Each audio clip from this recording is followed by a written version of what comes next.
Le fait le plus impressionnant dans l'expérience spirituelle, intellectuelle et poétique de l'homme a toujours été, pour moi, la prévalence universelle de ces moments étonnants, de perspicacité que Richard Buck a appelé la conscience cosmique.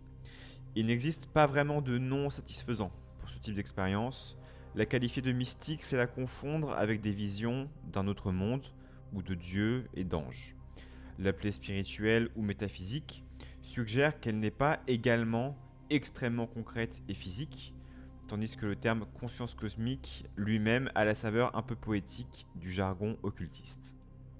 Cependant, de toutes les époques et de toutes les cultures, nous avons des rapports de cette même sensation émergente qui semble apparaître soudainement et de manière inattendue, sans que personne n'en comprenne vraiment la cause. Pour l'individu ainsi éclairé, cela apparaît comme une certitude vive et accablante que l'univers, précisément tel qu'il est en ce moment, dans son ensemble et dans chacune de ses parties, est si complètement juste qu'il n'a besoin d'aucune explication ou de justification au-delà de ce qu'il est simplement. L'existence cesse non seulement d'être un problème, l'esprit est si émerveillé par l'ajustement évident et autosuffisant des choses telles qu'elles sont, y compris ce qui serait normalement considéré comme le pire, qu'il ne peut trouver aucun mot assez fort pour exprimer la perfection et la beauté de l'expérience. Sa clarté donne parfois la sensation que le monde est devenu transparent ou lumineux, et sa simplicité donne la sensation qu'il est imprégné et ordonné par une intelligence suprême. En même temps, il est habituel pour l'individu de sentir que le monde entier est devenu son propre corps, et que quoi qu'il en soit, non seulement il est devenu, mais il a toujours été ce que tout le reste est. Ce n'est pas qu'il perd son identité au point de sentir qu'il regarde littéralement à travers tous les autres yeux, devenant littéralement omniscient, c'est plutôt que sa conscience et son existence individuelle sont un point de vue temporairement adopté par quelque chose d'infiniment plus grand que lui-même. Le cœur central de l'expérience semble être la conviction ou l'intuition que l'instant présent, quelle que soit sa nature, est le but et l'accomplissement de toute vie. Entourant et découlant de cette intuition se trouve une extase émotionnelle, un sentiment de soulagement intense, de liberté et de légèreté.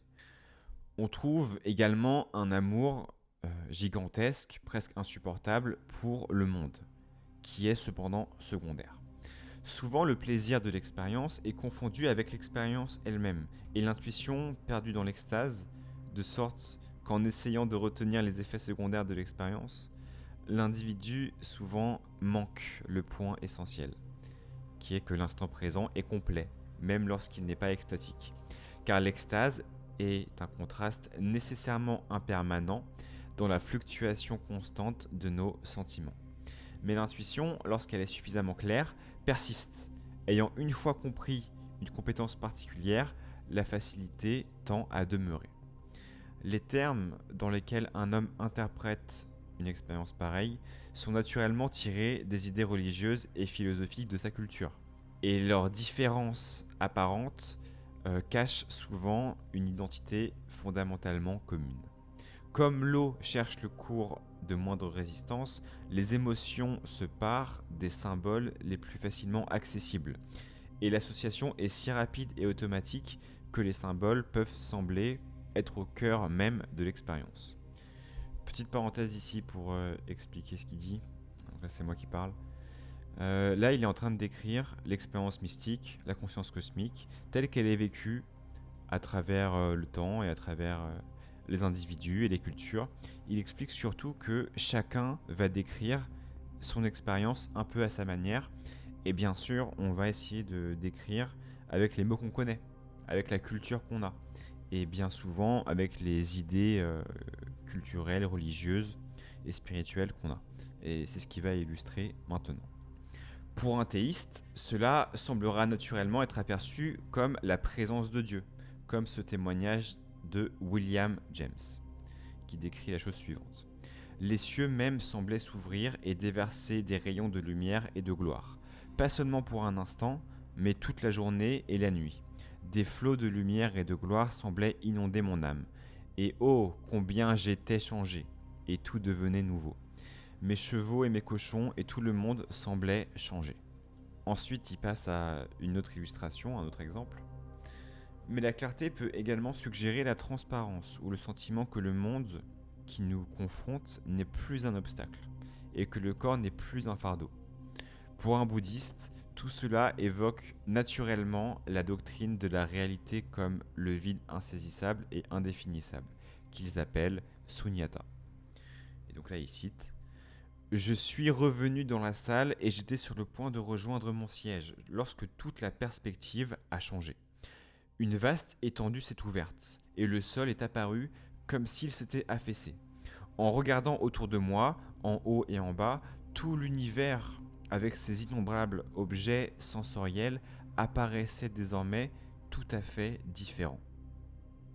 Ce qui était auparavant répugnant, ainsi que l'ignorance et les passions, était désormais perçu comme rien d'autre que l'épanchement de ma propre nature la plus intime, qui en elle-même restait lumineuse, véritable et transparente.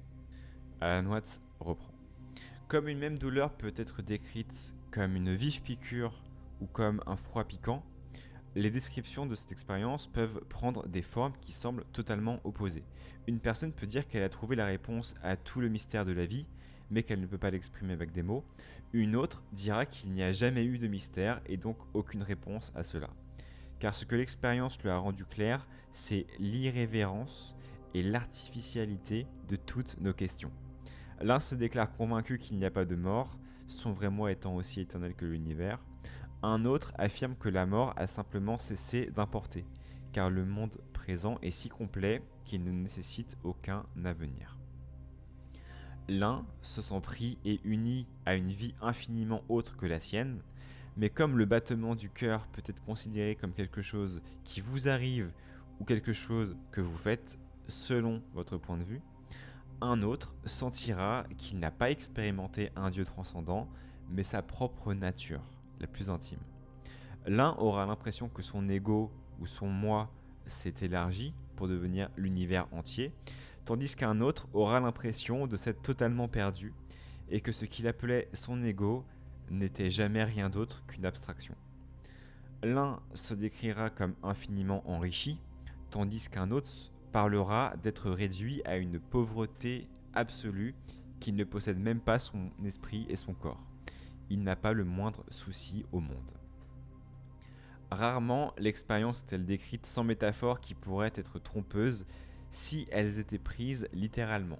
Mais en lisant la description d'un autoportrait de Bernard Berenson, je suis tombé sur un passage qui est l'un des comptes rendus les plus simples et les plus nets que j'ai jamais vus. Il lit comme suit. C'était un matin, au début de l'été, une brume argentée scintillait et tremblait au-dessus des tilleuls. L'air était chargé de leur parfum. La température était comme une caresse. Je me souviens, je n'ai pas besoin de me rappeler, que je suis monté sur une souche d'arbre, que je m'y suis soudainement senti plongé dans ça. Et je n'ai pas de nom pour ça. Je n'avais pas besoin de mots pour ça, car ça et moi n'étions qu'un. Alan Watts reprend. Juste appeler ça, comme lorsque nous utilisons le mot pour désigner le superlatif, ou le point exact, ou la réalité intense, ou ce que nous recherchions toujours. Pas dans un sens neutre de l'objet inanimé, ça, mais quelque chose de plus vivant, et de bien plus large que le personnel. Et pour lequel nous utilisons ce mot le plus simple parce que nous n'avons pas de mot tout court pour désigner cette expérience. Il est particulièrement difficile de trouver les bons moyens d'expression pour l'expérience dans le contexte culturel du christianisme, car bien que cette illumination vienne tout autant aux chrétiens qu'à quiconque, le mystique chrétien a toujours été en danger de conflit avec les défenseurs de l'orthodoxie. La dogmatique chrétienne insiste fermement sur la différence radicale entre Dieu et son univers créé, comme entre Dieu et l'âme humaine. Elle insiste sur l'opposition éternelle de Dieu au mal et au péché. Néanmoins, la doctrine de l'omnipotence, que rien, pas même le péché, ne peut arriver sans la permission de la volonté de Dieu, permet, même dans ce cadre difficile aux mystiques chrétiens, d'exprimer l'indicible doctrine, qui est que le péché est nécessaire et que pourtant tout ira bien.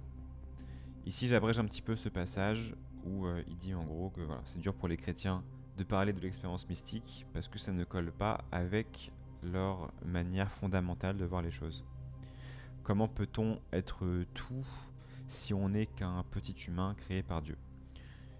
Voilà. Pour autant, comme on va le voir dans d'autres lectures, il y a bien des mystiques chrétiens qui décrivent la même chose, comme Neville Goddard. Ok. Le dogme chrétien reste si fort, même dans le climat intellectuel post-chrétien d'aujourd'hui, que nous avons du mal à accepter la conscience cosmique comme plus qu'une hallucination inspirante. Admissible comme la vision d'un événement divin lointain dans le futur, mais avec notre vision progressive du monde, il semble impossible de l'accepter comme une vision de la façon dont les choses sont. Même dans la description que Buck nous donne de sa propre expérience, il y a un usage significatif du futur. Description de Buck de l'expérience mystique. Soudain, sans aucun avertissement d'aucune sorte, je me suis retrouvé enveloppé dans un nuage couleur de flamme. Pendant un instant, j'ai pensé au feu, à une immense conflagration quelque part tout près de cette grande ville. Puis j'ai su que le feu était en moi-même. Immédiatement après, un sentiment d'exultation, d'immense joie m'a envahi, accompagné ou immédiatement suivi d'une illumination intellectuelle impossible à décrire. En d'autres termes, je n'ai pas simplement cru, mais j'ai vu que l'univers n'est pas composé de matière morte, mais est au contraire une présence vivante. J'ai pris conscience en moi-même de la vie éternelle. Ce n'était pas une conviction que j'aurais une vie éternelle, mais une conscience que je possédais alors la vie éternelle. J'ai vu que, en fait, tous les hommes sont immortels et que l'ordre cosmique tel qu'il est, sans le moindre doute, toute chose concourt au bien de chacun et de tous. Que le principe fondamental du monde et de tous les mondes est ce que nous appelons l'amour, et que le bonheur de chacun et de tous est à long terme absolument certain. La vision a duré quelques secondes et a disparu, mais le souvenir de celle-ci et le sentiment de la réalité de ce qu'elle enseignait sont restés pendant le quart de siècle qui s'est écoulé depuis.